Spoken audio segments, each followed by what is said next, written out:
I have a few questions that I think I can boil down to one topic.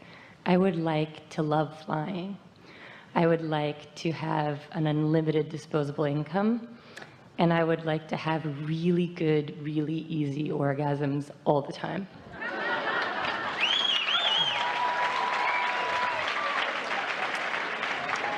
In other words, you're seeking alignment. I'm seeking alignment, and I think I'm seeking a trust in myself and a trust in the world around me. Well, maybe, but you're going about it in a really hard way. I know. Because by seeking a trust, that means everybody out there needs to line up with what I want, which means you have to care about what I want, and they cared about one of those things. You have to care about what I want, and you have to do everything in your power to perform and behave in ways that I can then just observe. What you're saying to us is, I didn't know so much about these receiving modes, and so I've been doing what most people do. I've been observing and getting into the receiving mode of whatever I'm observing, and so sometimes what I observe causes me to receive a feeling of negative emotion, and sometimes it causes me to receive a feeling of positive emotion, but I'm not really in control of that. And the reason is, and we may say to you several times today, this is the most important thing that you will hear from us. This is the most important thing that you'll hear from us. If you wait until a manifested moment. Now, what do we mean by a manifested moment? Here's one.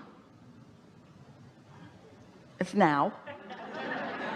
It's the see it, hear it, smell it, taste it, touch it moment. It's the observational moment of life. In other words, here it is. It's manifested. It's manifested because you're translating all of this vibration through your eyes into what you see, and through your nose into what you smell. And this is a moment of manifestation. So if you get in the moment and then you seek to change it, it's too late. This moment manifested. Here it is. It manifested, and what it manifested into, all of the components of this manifestation are about what you were doing as you were making your way to it. In other words, ready to be ready to be ready to be ready to be ready. So if you do like so many people do, you keep standing in your manifested moment, noticing the things that are missing in it, then you keep preparing the next moment to be just like it. You get that? So it's different faces, different places, but the same old stuff just keeps happening. Some of it good, some of it not so good, because you're letting your mind be mostly about what you're observing through your physical senses, and in many ways what you're receiving from that receiving mode. Television really affects the receiving mode of so many people, and it doesn't help you in a positive way for the most part. What you're observing is setting the basis of your vibration. So we didn't tell you this today, but here's how it works. So you're sifting through now. You know what you don't want. You're launching a rocket of desire. Your rockets of desires are culminating in what we've been calling this vibrational reality. You just got to accept it. It's vibrational stuff that you can't see or hear or smell or taste or touch yet, but it is a vibrational reality. It's like the seed in the ground. You can't see that either, but you don't go out there and dig the seed up because it didn't show itself to you the next day. In other words, you understand that there's a process. Well, the seed in the ground for you is this vibrational reality, and this vibration will come out where you can see it and play with it, where you can enjoy it and experience it, but there's a gestation process that is taking place. And so most people are offering their vibration based solely upon what they are observing, and since what they are observing is always less than what they want, always 100% of the time, always less than what you want, because life has caused you to put so much into your vortex that hasn't manifested yet, and so your now reality is always missing all the things that are coming. And if you're only looking at now, then what happens is you become more question oriented and more problem oriented, or more step one oriented, when it would be so simple, easy for us to say, for you to slip into the step 3 mode, where you are receiving from your inner being what your inner being knows. Now think about it. If your receiving mode is mostly about what you're observing, and you don't have as much money as you want and you're observing that, then you're not a good helper to yourself. You're not your own best counselor, because when you think about money, you think about it in all the ways that don't help. You think, I want more. In fact, I'd like infinite money flowing to me. I want way more than I've got. That was a lot of money you don't have. It's true, but I'm getting there. When you are looking through your physical senses, so who would you rather be your counselor or your inspirer? You, who believes you don't have enough money, or your inner being who's over here standing with all of the vibrational seeds of all the money that you've been asking for? Your inner being who knows your prosperity. Who would you rather be your counselor? We're really asking you. Such an obvious question and such an obvious answer, but who would you rather be your counselor? Who would you rather receive your impulses from? Your inner being. But how are you going to do that if you haven't practiced getting into the receptive mode of your inner being? If your habit is just to knee-jerk respond to, is to ask your friends who don't have any money either, or who aren't having enough orgasms either. You want to talk to your inner being. You want to listen for your inner being.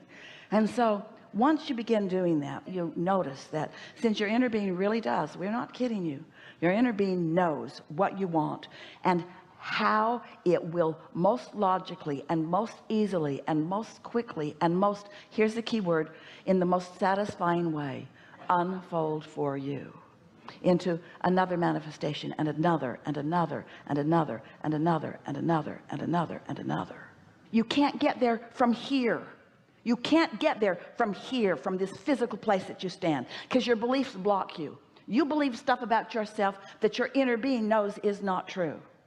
And so you got to quiet your mind. You got to let your inner being run the show for a little while. Just a few seconds while you meditate, just a few minutes here and there, just an impulse here and there and here and there, until what you will show yourself, these words aren't going to show it to you, what you will show yourself if you meditate, and if you find that quiet place, and if you feel detached, and if you receive an impulse of thought, and if you follow it through, and if you see how it works, if you will do that on a regular basis, you will then be listening to your inner being. And everyone you know who has achieved in magnificent ways is doing exactly that. They don't listen to the world in the way the world is speaking. They're listening to something that is coming from that broader perspective, something that is including everything that is important to you. You see? Okay. Helpful? Very. Thank you. I know it's none of my business. I love your sparkles. Anything that's pleasing to you is your business. Oh, thank you. Yes. Thank you. That's probably a perfect entry point, because a new question arose right now. Because when I'm sitting here, I feel so much pleasure in my body and so much like sparkles and light and expanded beingness. I feel so in tune with that oneness that you were just talking about. And I feel that when I'm hula hooping, when I'm dancing, when I'm writing, and floating in the salt pool and playing with friends. And then other times there's this mundane sense that can take up a big chunk of my experience, and I don't... But nothing has to be mundane. It is your perspective of it that makes it so. But it's not just your perspective of it in the moment that it feels that way. It's your perspective of it leading up to that moment. Every moment could be alive and full for you. In fact, it leads very nicely from the conversation that we just had, because every moment you could be completely intertwined with that broader non-physical part of you who is enjoying all of the aspects of whatever you are about. We say from time to time, in fact we say it quite often, that you can't go back. And so we know that when you taste a period of time, when you allow yourself to be in alignment, that you allow a momentum to happen that gets feeling so good that feeling less than that good just doesn't feel that good. And that may be what you're calling that mundaneness. Yeah. But you can help all of those moments by doing what we've called pre-paving, by anticipating in advance, or by acknowledging. And here's a piece. This is what we would do if we were in your physical shoes. We would acknowledge that everything that we desire, which means everything that we are becoming, Think about that. All of your desires that you wish to manifest is just another way of saying all that I am becoming. So all that you are becoming, all that you are in the process of becoming, you want to be as conscious of that becoming as possible, which means you want to be as present in the moment, which means you want to be as open to the receiving of the energy in that moment as possible. And so the more time you spend, or the more intent you have for doing what we call pre-paving, which is anticipating energy flowing in advance. Begin again.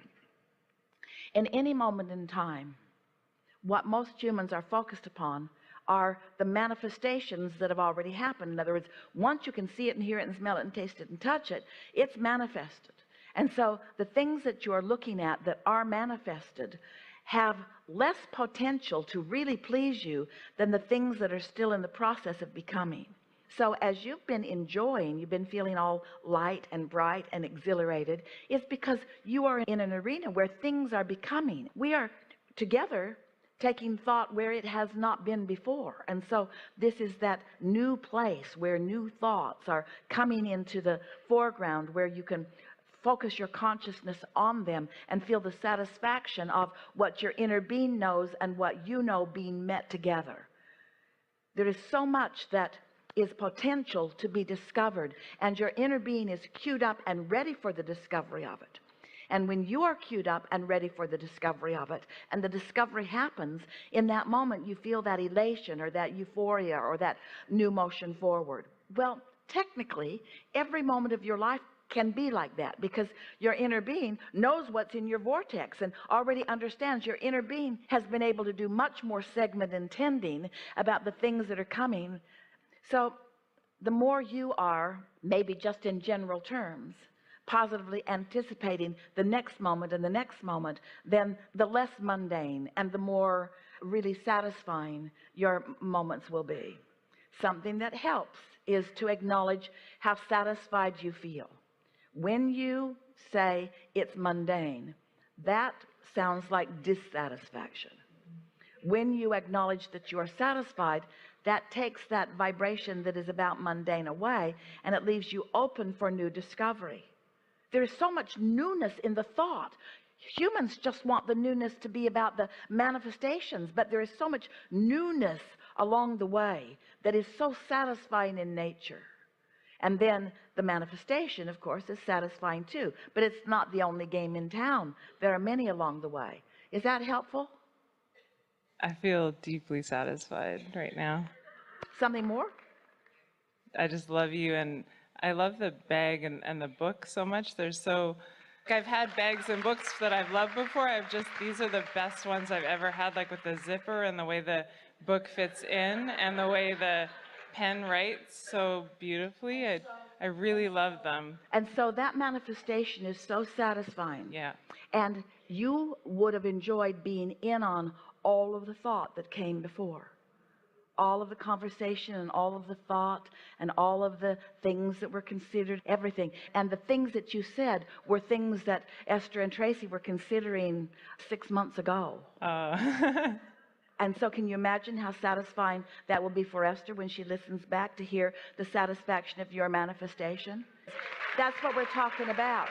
Because there was a lot of satisfying thought about all of those gifts before the gifts even existed. You see what we're getting at? Yes. Before they were even something to see or to feel in your hands or to acknowledge or witness in any way. There was so much satisfaction that happened before they became a thing that you all could then start talking about. That's really what we're talking about. There's so much satisfaction along the way that just keeps your juices going and keeps you realizing that you are the creator of important things.